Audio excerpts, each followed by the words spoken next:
Hello दोस्तों, welcome to Think Smart Art Com classes. हम पढ़ रहे थे सोशल साइंस क्लास 10 चैप्टर 2 वन एवं वन्यजीव संसाधन। इसमें हमने 2 लेक्चर कंप्लीट कर लिया है। काफी मजा आया था पढ़ने में। और आज का जो लेक्चर होने वाला है वो काफी इंपॉर्टेंट है बोर्ड एग्जाम के हिसाब से। चाहे आप यूपी बोर्ड की बात करें, एमपी बोर्ड की बात करें, राजस्थान की बात करें, बिहार की बात करें, लगभग सभी बोर्ड के लिए इंपॉर्टेंट है। क्योंकि आज का टॉपिक होने वाला है वन संसाधन तथा इसके महत्व और भारत में वन एवं वन्यजीव का संरक्षण। ये 2 ऐसे टॉपिक है जहां से आप देखेंगे अगर पीवाईक्यू तो प्रश्न पूछ ही रहा है। तो मिस मत करना, वीडियो को एंड तक देखना। मैं आपको एकदम सरल से सरल भाषा में बताऊंगा और मैं बोर्ड पर लिख लिख कर लाऊंगा ताकि आप यहाँ नोट बना पाए, क्योंकि नोट बनाना बहुत जरूरी है रिवीजन के लिए। तो मैं पूरी तरह से आपको इसके कॉन्सेप्ट को समझाने की कोशिश करूंगा और फैक्ट भी जो है वो भी यहाँ पर मैं लिख दूंगा ताकि आपका जो एमसीक्यू है वो भी ना छूटे। तो बात करते हैं सबसे पहले हम कि पीछे के क्या लेक्चर में पढ़ चुके हैं। उससे पहले आपसे एक रिक्वेस्ट है, आप वीडियो क्वालिटी 720 पे या 1080 पे कर ले ताकि आपको बोर्ड अच्छा दिखे और क्वालिटी थोड़ा अच्छा रहेगा, पढ़ने में मजा आएगा। तो सबसे पहले हम बात करते हैं पीछे 2 लेक्चर में हमने क्या कंप्लीट कर लिया। तो इतने लेक्चर हमने पीछे कंप्लीट कर लिया है और ये जो ब्लैक कलर से आपको दिख रहा है वो हमने कंप्लीट कर लिया है। इसमें है जैव विविधता क्या है, बायोडाइवर्सिटी क्या है, पारिस्थितिक तंत्र क्या है, खाद्य श्रृंखला क्या है जिसे हम फूड चेन कहते हैं, और इन तीनों का कनेक्शन वन एवं वन्यजीव संसाधन से कैसे है मैंने यहाँ पर आपको बताया था एकदम बेसिक से। उसके बाद हमने पढ़ा दूसरे लेक्चर में भारत में वनस्पति जात एवं प्राणी जात। फिर हमने यहाँ पर आपको बताया वनस्पति जात क्या है और प्राणी जात क्या है। फिर भारत में क्या स्थिति है, मतलब कितने वनस्पति जात हैं, प्राणी जात हैं। तो फिर वहां पर मैंने कुछ आपको फैक्ट बताया था। उसके बाद आज का जो हमारा लेक्चर होने वाला है, नहीं अभी यहाँ पर एक टॉपिक और मैंने यहाँ बताया कल, पौधों व जंतुओं की विभिन्न श्रेणियां। यहाँ पर आईयूसीएन जो है वो पौधों एवं जंतुओं को विभिन्न श्रेणियों में बांटता है, लगभग 5 श्रेणियों में बांटता है। जैसे दुर्लभ श्रेणी, सामान्य श्रेणी। आप लोग अगर कहीं नए स्टूडेंट होंगे, अगर कहीं पढ़े होंगे तो कनेक्ट कर पा रहे होंगे, और कनेक्शन के लिए मुझे यहाँ 2 मिनट का इंट्रो देना पड़ता है। उसके बाद दुर्लभ श्रेणी, सामान्य श्रेणी, संकटग्रस्त श्रेणी। उसके बाद एक हमारा था स्थानिक श्रेणी। उसके बाद सुभेद्य श्रेणी। तो इन सभी को हमने श्रेणियों को देखा था, कौन से पौधे कौन से जंतु किस श्रेणी के अंतर्गत आते हैं। और हमने देखा कि भाई संकटग्रस्त श्रेणियों में जो हमारा है वो कितना दयनीय स्थिति में है। तो ये सब श्रेणियां हैं दोस्तों। और आपने एक फैक्ट सुना होगा कि एशियाई चीता लुप्त होने के कगार पर आ गया है, कहे तो लुप्त हो गया है। और भारत सरकार ने 1952 में यह घोषणा किया कि जो एशियाई चीता है वो भारत से लुप्त हो गया है। तो वो अति संकटग्रस्त में आ गया है। एक और श्रेणी बनाना चाहिए कि भाई जो लुप्त ही हो गए उन्हें अति संकटग्रस्त में रख दें। तो मुझे उम्मीद है आपको ये सब समझ आया होगा। उसके बाद आज हम पढ़ेंगे वन संसाधन तथा इसके महत्व। हम देखेंगे कि भाई वन संसाधन की परिभाषा क्या है, सबसे पहले जरूरी है बेसिक जानना। उसके बाद इसके महत्व देखेंगे, महत्व में देखेंगे कि भाई इसके प्रत्यक्ष महत्व क्या है और अप्रत्यक्ष महत्व क्या है। कुछ हमें प्रत्यक्ष लाभ मिलेगा वनों से और कुछ हमें अप्रत्यक्ष लाभ मिलेगा, महत्व को ही आप लाभ कह सकते हैं। उसके बाद हमारा अगला टॉपिक होने वाला है भारत में वन एवं वन्यजीव का संरक्षण। क्योंकि आप जानते हैं कि लगातार शिकार करने से, उसके बाद व्यापार करने के कारण जो जंगली जीव हैं, जो जीव जंतु हैं, उनकी संख्या अत्यधिक कम हो गई है। और अगर उनकी संख्या कम हो जाएगी तो खाद्य श्रृंखला प्रभावित होगी, फूड चेन प्रभावित होगी, तो ये समस्या आएगी। इसीलिए हमें वनों का संरक्षण करने की आवश्यकता है, वनों का और वन्य जीवन का संरक्षण करने की आवश्यक है। इसलिए हम यहाँ पर ये टॉपिक पढ़ेंगे कि भाई भारत में अगर वन रहेंगे तभी तो जीव रहेंगे। अगर वन ही साफ कर दिए जाएं तो अगर उनका आवास ही नहीं रहेगा तो जीव जंतु जो है वो कैसे रहेंगे। और आपको मैंने ये फूड चेन में बताया था कि भाई ये कितना इंपॉर्टेंट है। तो मुझे उम्मीद है ये छोटा सा इंट्रो आपको समझ आया होगा। अब हम आते हैं अपने टॉपिक पर, सबसे पहले वन संसाधन तथा इसके महत्व पर। अगर आप इसे स्क्रीनशॉट लेना चाहते हैं तो ले सकते हैं। तो दोस्तों समझते हैं वन संसाधन तथा इसके महत्व, काफी इंपॉर्टेंट है, ध्यान से समझना, मैं कुछ भी रटवाऊंगा नहीं। सबसे पहले समझते हैं वन संसाधन क्या है। मैंने आपको पहले लेक्चर में बताया था, जब पहला चैप्टर पढ़ा रहा था, कि संसाधन क्या है। मानव की आवश्यकताओं की पूर्ति करे, छोटा मोटा अगर देखें ऊपरी तौर पर। तो वन भी क्या करेगा, वन भी मानव की आवश्यकताओं की पूर्ति करेगा। लेकिन वन की जो वन संसाधन है इसकी परिभाषा थोड़ा सा अलग हो जाएगा, बस हमको वही देखना है। वो क्या है, वन संसाधन वे प्राकृतिक संसाधन है जो जंगलों से प्राप्त होते हैं। भाई वन कहाँ रहेगा, वन जहां रहेगा वहीं जंगल रहेगा। तो जो हमें प्राकृतिक संसाधन जंगलों से प्राप्त होते हैं और हमारी आवश्यकताओं की पूर्ति करते हैं, वही है वन संसाधन, तथा मानव जीवन व पर्यावरण के लिए उपयोगी होते हैं। और ये वन संसाधन मानव जीवन और पर्यावरण के लिए उपयोगी होते हैं। आप ही सोचिए, वन ना रहे तो फूड चेन प्रभावित होगा, इससे मानव जीवन भी प्रभावित होगा। उसके बाद अगर वन ना रहे तो पर्यावरण प्रभावित होगा, पर्यावरण प्रभावित होगा तो मानव जीवन प्रभावित होगा, मानव जीवन ही नहीं पृथ्वी पर जितने भी प्राणी पाए जाते हैं वो भी प्रभावित होंगे। हो सकता है जीवन ही ना एग्जिस्ट हो पाए। तो अब हम बात करेंगे वन संसाधन के महत्व क्या है। तो इसके प्रत्यक्ष महत्व है और एक होता है अप्रत्यक्ष महत्व। प्रत्यक्ष महत्व मैंने यहाँ पर 4 लिखा है, काफी इंपॉर्टेंट है और बहुत ही इजी है। सबसे पहला आप सोचिए क्या हो सकता है वनों का महत्व। वनों से हमें विभिन्न प्रकार की इमारती व जलाने वाली लकड़ियां, तो सबसे पहला आप यही लिख सकते हैं कि वनों से हमें विभिन्न प्रकार की इमारती व जलाने वाली लकड़ियां प्राप्त होती हैं। आप ही सोचिए, जो आप इमारत बनने लगता है या आपका घर बनने लगता है तो जो लकड़ियां यूज होती हैं, जैसे ढलाई करते समय या जब हम ईंट जोड़ते समय यूज करते हैं, वो लकड़ियां हमें वनों से ही तो प्राप्त होता है, पेड़ पौधों से तो ही प्राप्त होता है। तो यहाँ पर एक हो गया एक प्रत्यक्ष महत्व कि वनों से हमें विभिन्न प्रकार की इमारती व जलाने वाली लकड़ियां प्राप्त होती हैं। अब ये लकड़ियां फर्नीचर में भी काम आती हैं और उद्योग धंधे आदि में काम आती हैं।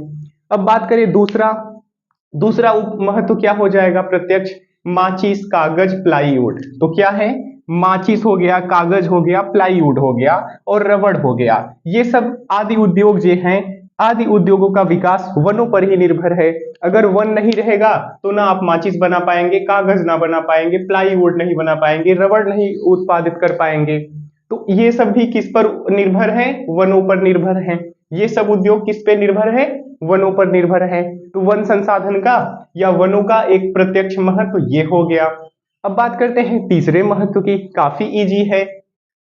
तीसरा महत्व है पशुओं को चारे के रूप में घास फूस वनों से प्राप्त होते हैं। अब इसमें क्या याद करने वाली जरूरत है, ये तो नॉर्मल सा है, ये तो बच्चा भी जानता होगा एक छोटा सा, कि भाई पशुओं के चारे जो होते हैं वो घास फूस ये वनों से ही प्राप्त हो सकते हैं। उसके बाद हमारा चौथा क्या है, चौथा देखिए इंपॉर्टेंट है। चौथा क्या है, चौथा है आयुर्वेदिक, यूनानी तथा एलोपैथिक चिकित्सा प्रणाली।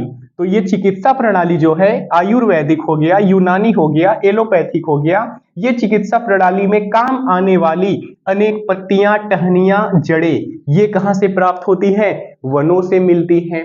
अगर आप इसका एक और महत्व लिखना चाहेंगे तो आप यहाँ पर एक महत्व लिख सकते हैं कि भाई ये प्राकृतिक सौंदर्य बढ़ाती हैं।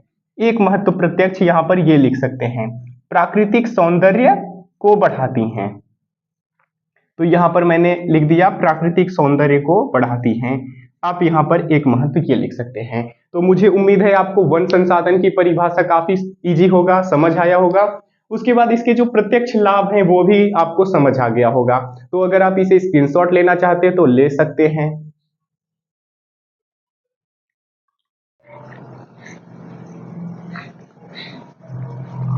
तो दोस्तों, वन संसाधन के महत्व में वन का जो महत्व हम पढ़ रहे थे उसमें एक महत्व ये है जो है अप्रत्यक्ष महत्व। हमने प्रत्यक्ष महत्व तो पढ़ लिया लेकिन हमें अप्रत्यक्ष महत्व की पढ़ने की भी आवश्यकता है।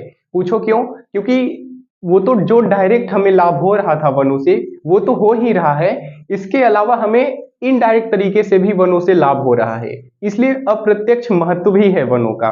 तो अप्रत्यक्ष महत्व क्या है, तो सबसे पहला महत्व है जो बहुत इंपॉर्टेंट है कि वन बादलों को रोककर निकटवर्ती स्थानों में वर्षा कराते हैं। अगर वन ना रहे ना तो जो निकटवर्ती स्थान होते हैं वनों के आसपास, जहां पर ग्रामीण एरिया है या फिर जहां शहरी एरिया है जहां कृषि की जाती है, वहां वर्षा ही ना हो, क्योंकि वन क्या करते हैं, वन बादलों को रोककर निकटवर्ती स्थानों पर वर्षा कराने का कार्य करते हैं। उसके बाद हमारा दूसरा क्या है महत्व, भाई भूमि अपरदन की रोकथाम करती है। ये तो मैंने आपको पहले चैप्टर में ही पढ़ाया था कि वन भूमि अपरदन की रोकथाम कैसे करती है, क्योंकि वन होते हैं तो उनकी जो जड़ें होती हैं वो मिट्टी को बांध कर रखती हैं, जिससे भूमि का अपरदन नहीं हो पाता, मृदा का अपरदन नहीं हो पाता। उसके बाद हमारा तीसरा है वन जलवायु की विषमताओं को रोककर, वन जलवायु की विषमताओं को रोककर उसे समशीतोष्ण बनाए रखती हैं। और यही इस समय बहुत बड़ी चुनौती है। लगातार हम वनों की सफाई कर दे रहे हैं, लगातार वनों की सफाई कर दे रहे हैं, जंगल पर जंगल काटे जा रहे हैं, जिससे जो भूमंडलीय तापन है वो बढ़ रहा है। उसके बाद पर्यावरण प्रदूषण बढ़ रहा है, CO2 अवशोषण की क्षमता घट रही है। तो ये क्या हो रहा है, इससे हमारा जो तापमान है वो बढ़ रहा है, इससे हमारे जो वर्षा के पैटर्न है वो बदल रहे हैं। लेकिन अगर वन होता है तो वन क्या करता है कि जो जलवायु को ये सब विषमताएं हैं, जो जलवायु को ये सब विषमताएं हैं उसे रोककर उसे समशीतोष्ण बनाए रखते हैं, मतलब कह सकते हैं कि उसे संतुलित बनाए रखते हैं। उसके बाद हमारा चौथा क्या है, चौथा हमारा महत्व है वनों की निकटवर्ती भूमि उपजाऊ होती है। पूछो क्यों? वनों के जो निकटवर्ती भूमि होते हैं वो उपजाऊ क्यों होते हैं? क्योंकि वनों पत्तियां अवशेष, जो वनों के पत्तियां होते हैं और उनकी जो अवशेष होती हैं वो सड़ गलकर खाद का काम करती हैं, जिससे मिट्टी में पोषक तत्व मिल जाते हैं, और पोषक तत्वों के मिलने से जो मृदा है वहां का भूमि जो है वो उपजाऊ हो जाता है। तो ये काफी इजी था, मैंने चारों में से कुछ भी नहीं रटवाया। उसके बाद हमारा पांचवा है वन विभिन्न पशु पक्षी जीव जंतु के रहने के लिए आवास प्रदान करती है। और यही सबसे इंपॉर्टेंट है देखा जाए तो। पूछो क्यों? अगर वन की सफाई हो गई तो पशु पक्षी जीव जंतु जो रह रहे हैं उनकी आवास छीन जाएगा। जब आवास छीन जाएगा तो उनके जीवित रहने की संभावना कम हो जाएगी, वो धीरे धीरे घटते चले जाएंगे, मरते चले जाएंगे। और जब मर जाएंगे तो हम जो पढ़े थे पहले लेक्चर में, हमारा जो खाद्य श्रृंखला था वो प्रभावित होगा।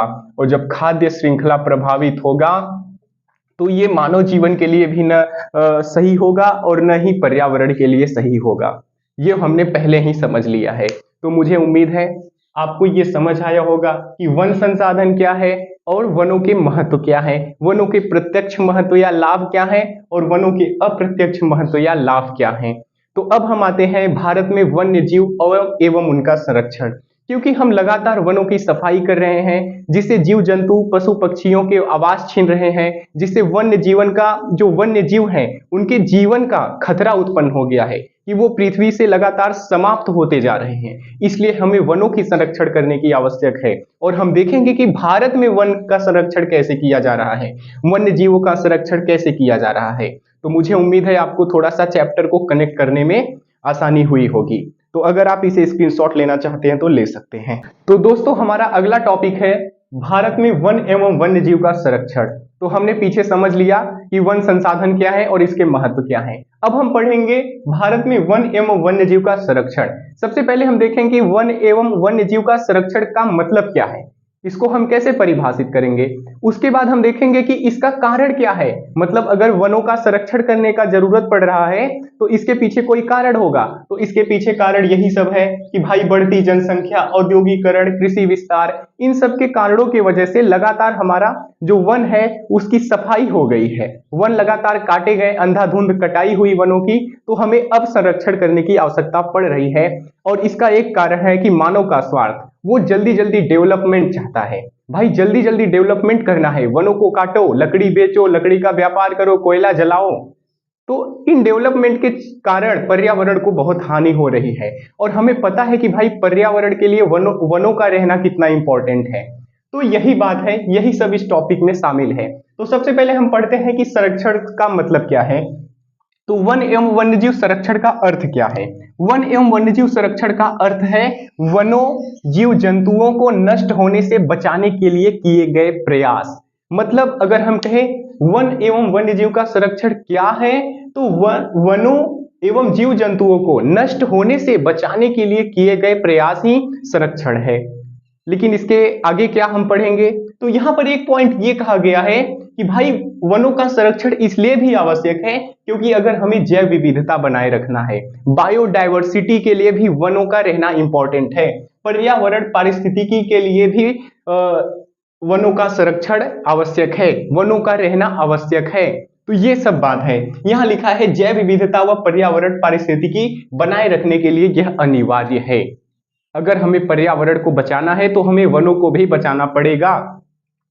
और अगर आगे हम देखेंगे कि भाई भारत सरकार ने क्या प्रयास किया, तो हम देखेंगे वहां पर वन एवं वन्यजीव अधिनियम 1972 पारित किया, उसके तहत प्रावधान किया। तो भाई ये सब भी इंपॉर्टेंट है, आप थोड़ा चैप्टर को कनेक्ट करो। उसके बाद यहां कह रहा है कि भाई संरक्षण की आवश्यकता क्यों पड़ी, जब हमने अंधाधुंध कटाई किया और जीव जंतुओं को लगातार अवैध व्यापार किया, उनका शिकार किया। तो यहां पर कहा जा रहा है कि भारत में बढ़ती जनसंख्या के कारण क्या होगा, हमें भूमि भी तो चाहिए, हमें भूमि चाहिए। अगर जनसंख्या बढ़ेगा, अगर मान लो जनसंख्या बढ़ेगा तो क्या होगा, हमें रहने के लिए आवास चाहिए, मनुष्य को रहने के लिए आवास चाहिए। उसके बाद कृषि बढ़ानी पड़ेगी, कृषि उत्पादन बढ़ानी पड़ेगी। तो हमारे पास कोई ऐसे बीज तो है नहीं कि भाई उतने ही खेत में ऐसा बीज लाओ कि बहुत उत्पादन दे, ऐसा तो कुछ है नहीं। तो हमें क्या करना पड़ेगा, हमें कृषि का विस्तार करना पड़ेगा। अब कृषि का विस्तार कैसे करोगे, जंगलों को साफ करोगे। तो जंगलों को साफ करने पर आ जाओगे, जंगलों को साफ करोगे, जंगलों को काटोगे, और अगर आवास की भी जरूरत पड़ेगी फिर भी तुम जंगलों को काटोगे। तो यहाँ पर बढ़ती जनसंख्या कैसे वनों के ह्रास के लिए उत्तरदायी है, कैसे वनों के ह्रास के लिए, वनों के विनाश के लिए उत्तरदायी है बढ़ती जनसंख्या।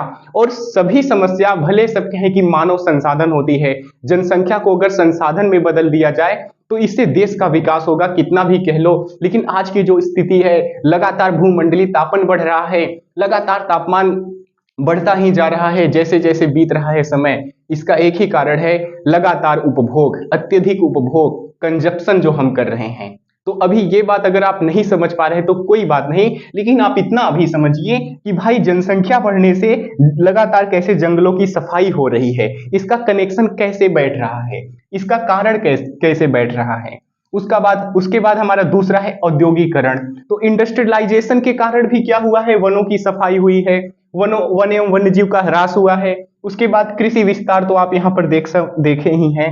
अवैध कटाई व शिकार के कारण भी वन ह्रास हुआ है, यानी वनों में कमी आई है, वनों की कटाई हुई है, वनों तथा वन्य जीवों की संख्या में कमी आई है। मतलब अगर हम यहाँ पर यही कहें तो ये लाइन यही समझाना चाहता है कि भाई बढ़ती जनसंख्या, औद्योगिकरण, कृषि विस्तार, अवैध कटाई व शिकार के कारण वनों तथा वन्य जीवों की संख्या में कमी आई है। और मैंने आपको यहाँ पर एक्सप्लेन किया कि कैसे कमी आई है, यहाँ पर जनसंख्या बढ़ने से कैसे हो रहा है, कैसे कृषि का विस्तार करने की आवश्यकता पड़ रही है। उसके बाद औद्योगिकरण के कारण कैसे हो रहा है, औद्योगिकरण के कारण कैसे होगा, वनों का विनाश। तो आप यहाँ ऐसे समझिए कि अगर आपको उद्योग चलाना है, उद्योग लगाना है, तो आपके पास ऑलरेडी भूमि की कमी है, ऑलरेडी आपके पास भूमि क्या है, आपके पास भूमि की कमी है। अब आप अगर उद्योग लगाना चाहेंगे, अगर आप अब उद्योग लगाना चाहेंगे तो आप जंगलों को ही काटेंगे। अब आप जंगलों को ही काटेंगे, अगर जंगल को काटेंगे तो वहां पर जो जीव जंतु रह रहे हैं जंगल में, उनके जीवन पर भी खतरा उत्पन्न होगा और उनका भी लगातार समाप्त होगा, मतलब वो भी लगातार समाप्त होते जाएंगे। तो यहाँ पर औद्योगिकरण का संबंध ऐसे समझ सकते हैं। तो ये सब समस्या है और हमने देखा कि भाई संरक्षण का मतलब क्या है। अब इसी समस्या को देखते हुए क्या है कि विभिन्न प्रकार की सरकारें जो विभिन्न देश में है वो कदम उठाती हैं, चाहे भारत सरकार हो, चाहे भारत के अंदर राज्य सरकार हो। तो इस समस्या को देखते हुए सरकार और समाज ने संरक्षण के लिए अनेक कदम उठाए हैं। अब वो कदम कौन कौन सी है, तो अभी जस्ट हम अगले स्लाइड में यह सब पढ़ने वाले हैं। लेकिन मुझे उम्मीद है आप इसे कनेक्ट कर पाए होंगे। अगर आप कनेक्ट नहीं कर पाए, टॉपिक को फील नहीं कर पाए हैं, तो आप आंसर नहीं लिख पाएंगे। इसलिए कनेक्ट करना और फील करना मोस्ट इंपॉर्टेंट है। तो अगर आप इसे स्क्रीनशॉट लेना चाहते हैं तो ले सकते हैं। तो दोस्तों अब हम समझेंगे वन एवं वन्यजीव संरक्षण के लिए भारत सरकार ने कौन कौन सा प्रयास किया है, कैसे कैसे कदम उठाए गए हैं संरक्षण के लिए। तो सबसे पहला है कि भारत सरकार ने भारतीय वन्य संरक्षण अधिनियम 1972 लागू किया गया, जिसका उद्देश्य निम्न है। लेकिन अगर एमसीक्यू में पूछे कि भाई भारतीय वन्य संरक्षण अधिनियम कब लागू किया गया, तो आप टिक लगाएंगे 1972 में। अच्छा, भारतीय वन्य संरक्षण अधिनियम से कैसे वन्य जीवन का संरक्षण होगा, तो इसके जो उद्देश्य है उससे हमें पता चलेगा। तो इसके क्या उद्देश्य हैं? सबसे पहला है वन्य जीवों की आवासों की सुरक्षा करना। तो वन्य जीवों की आवासों की सुरक्षा करना इसका उद्देश्य है। अवैध व्यापार व वन्य प्राणी के शिकार पर प्रतिबंध लगाना। अवैध व्यापार व वन्य प्राणी के शिकार पर प्रतिबंध लगाना, क्योंकि हमने देखा है, हमने समझा है कि भाई अवैध शिकार के कारण, अत्यधिक शिकार के कारण जीव जंतु लुप्त होते जा रहे हैं। उसके बाद है इस अधिनियम के आधार पर सरकारों व राज्य सरकारों ने, मतलब केंद्र सरकार और राज्य सरकार दोनों ने राष्ट्रीय पार्क वन्य जीव प्रणाली संरक्षण स्थापित किए। तो सरकारों ने क्या किया? राष्ट्रीय पार्क और वन्य जीव प्राणी संरक्षण स्थापित किया है। उसके बाद है हमारा, इसके बाद इसके अंतर्गत ये प्रयास किया गया। इसके अलावा दूसरा पॉइंट है कि राष्ट्रीय उद्यान बनाए गए, वन्य जीव अभ्यारण्य बनाए गए और जैव मंडल आरक्षित क्षेत्र स्थापित किए गए। तो जैव मंडल आरक्षित क्षेत्र स्थापित किए गए संरक्षण के लिए, राष्ट्रीय उद्यान बनाए गए संरक्षण के लिए, वन्य जीव अभ्यारण्य बनाए गए संरक्षण के लिए। इसके अलावा इन जगहों पर क्या होता है? राष्ट्रीय उद्यान, वन्य जीव अभ्यारण्य, जैव मंडल आरक्षित क्षेत्रों में क्या होता है? यहाँ वन्य जीवों व उनके प्राकृतिक आवासों की सुरक्षा की जाती है। यहाँ वन्य जीवों व उनके प्राकृतिक आवासों की सुरक्षा की जाती है। उसके बाद हमारा एक पॉइंट है कि स्थानीय लोगों को भी वन संरक्षण के लिए शामिल किया गया। ऐसा नहीं है कि सिर्फ सरकार ही प्रयास कर रही है वनों के संरक्षण के लिए, नहीं, स्थानीय लोगों ने भी संरक्षण को शामिल किया गया है, संरक्षण में शामिल किया गया है। कैसे? जैसे एक योजना है संयुक्त वन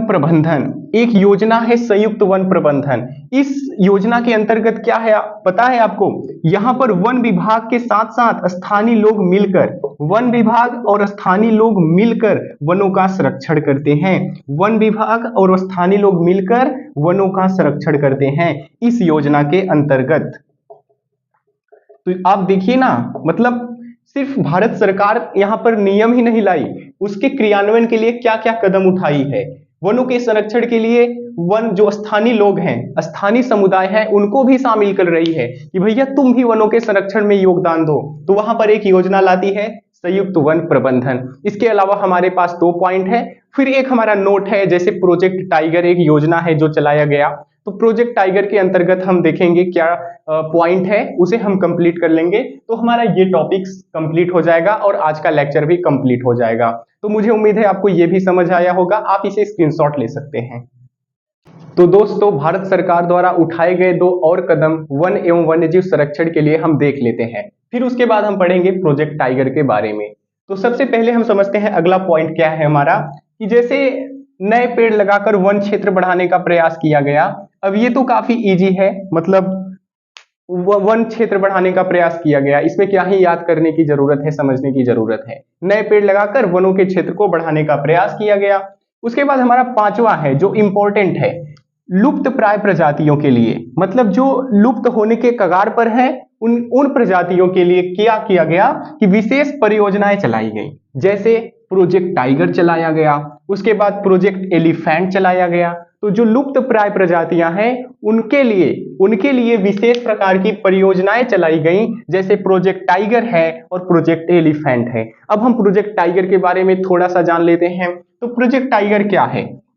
तो आप ऐसे समझिए, भारत में जो घटती बाघों की संख्या है उनको बचाने के लिए 1973 में प्रोजेक्ट टाइगर चलाया गया। भारत में घटती बाघों की संख्या को बचाने के लिए 1973 में प्रोजेक्ट टाइगर चलाया गया। तो अगर एमसीक्यू में पूछेगा कि भाई प्रोजेक्ट टाइगर परियोजना कब चलाई गई, तो प्रोजेक्ट टाइगर परियोजना 1973 में चलाई गई। क्यों चलाई गई? कि भारत में घटती बाघों की संख्या को बचाने के लिए, यानी घटती बाघों की संख्या को बचाने के लिए या संरक्षण के लिए। उसके बाद इसमें है, इसके अंतर्गत देश के विभिन्न भागों में टाइगर रिजर्व स्थापित